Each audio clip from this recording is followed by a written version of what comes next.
Hello friends, నేను మీ Praveen. Welcome to my channel. ఈరోజు నేను మీకు చెప్పబోయే కథ తెలివితో చేసిన ఒక హత్య మరియు ప్రతి పాత్ర వెనుక దాగి ఉన్న నిజం గురించి. ఇది the problem of Thor bridge. ఒకరోజు షెర్లాక్ హోమ్స్ ఇంటికి ఒక వ్యక్తి చాలా టెన్షన్గా వస్తాడు. అతడే నీల్ గిబ్సన్. ఒక పెద్ద అమెరికన్ ధనవంతుడు, కోపం త్వరగా వచ్చే వ్యక్తి.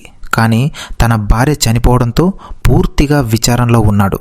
అతను చెబుతాడు, అతని భార్య మ్యారియా గిబ్సన్ తల వెనుక బుల్లెట్కి గురై థోర్ బ్రిడ్జ్ అనే వంతెనపై చనిపోయిందని.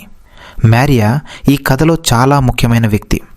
ఆమె స్వభావం చాలా ఈర్ష్య, అనుమానం, కోపం. ఇంటి వాతావరణం కూడా ఆమె వల్ల గట్టి టెన్షన్లో ఉండేది. మ్యారియా చనిపోయినప్పుడు ఆమె దగ్గర ఒక లేఖ ఉంది. ఆ లేఖ రాసింది గ్రేస్ డన్బర్ అని కనిపిస్తుంది. గ్రేస్ నిజానికి మంచిది, శాంతంగా ఉండే యువతి. గిబ్సన్ పిల్లలకు గవర్నెస్గా పనిచేస్తుంది.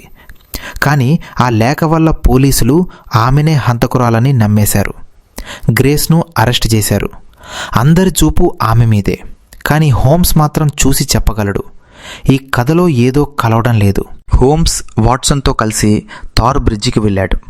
అక్కడ హోమ్స్ మొదట గమనించినది వంతెన రాయిపై ఒక చిన్న గీత. ఈ చిన్న గీత లాంటిది సాధారణంగా ఏమీ కాదు. కానీ హోమ్స్కు ఇది పెద్ద క్లూ. మారియా చనిపోయిన చోట దగ్గర ఉపయోగించిన గన్ మాత్రం వంతెన కింద నీటిలో దొరికింది. దానిపై ఎవరి వేలి ముద్ర లేవు. ఇక్కడ హోమ్స్ ప్రేక్షకులకు చెప్పినట్టే అనిపిస్తుంది, గ్రేస్ లాంటి అమ్మాయి ఇది చెయ్యదు. గ్రేస్ పాత్ర కథలో నిర్దోషిగా కనిపించడం మొదలైంది.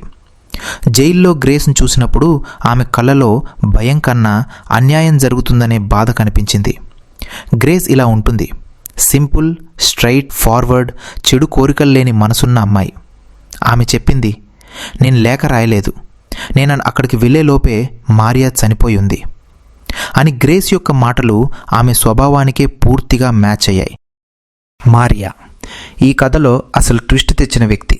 ఆమె స్వభావం జీవితంలో పెద్ద సమస్యలకి కారణమైంది. ఎక్కువ ఈర్ష్య, ప్రతి విషయాన్ని అనుమానించడం, తన భర్త నీల్ గిబ్సన్పై అతిగా ఆధారపడటం, గ్రేస్ను రైవల్గా చూడటం. ఈర్ష్య మనసు ఎంత ప్రమాదకరంగా మారుతుందో ఈ కథలో స్పష్టమవుతుంది. మారియా చేసిన ప్లాన్ అంటే నిజంగా గట్టిగా ఆలోచించి చేసినది.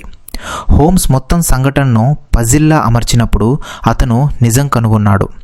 మారియా తనను తానే చంపుకుంది. అవును, ఇది హత్య కాదు, ఇది మారియా వేసుకున్న ఒక రివెంజ్ ట్రాప్. ప్లాన్ ఇలా ఉంది. గ్రేస్ రాసినట్టు నకిలీ లేఖను తయారు చేసింది. ఒక రివాల్వర్ తీసుకుని దాన్ని ఒక సన్నని తాడుతో వంతెన హుక్కుకు కట్టింది. తానే తన తల వెనుక గన్ పెట్టి షూట్ చేసుకుంది. బుల్లెట్ బలంతో గన్ వెనక్కి లాగబడి తాడు సడిలై నీటిలో పడిపోయింది. ఈ మొత్తం ట్రిక్ హోమ్స్ చెప్పినప్పుడు మాత్రమే అందరికి అర్థమైంది. దూరం నుండి చూస్తే ఇది గ్రేస్ చేసిన హత్యలా కనిపిస్తుంది. అదే మారియా ఉద్దేశం.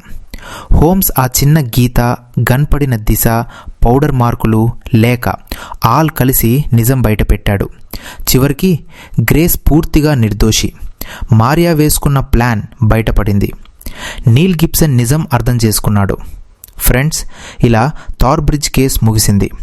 ఈ కథలో మనం చూసింది పాత్రలు ఎలా ఉండాలో కాదు, మనసు ఎలా పనిచేస్తుందో. మారియా ఈర్ష్య, నీల్ అశ్రద్ధ, గ్రేస్ మంచితనం మరియు హోమ్స్ పరిశీలన, ఇవన్నీ కలిసి ఈ కేసును రూపొందించాయి. నేను మీ ప్రవీణ్. ఇలాంటి మిస్టరీలు, రహస్యాలు, సస్పెన్స్ కథలు మీకోసం ఇంకా చాలా ఉన్నాయి. Welcome to my channel suspense never sleeps. మళ్ళీ కలుద్దాం మరో కొత్త రహస్యంతో.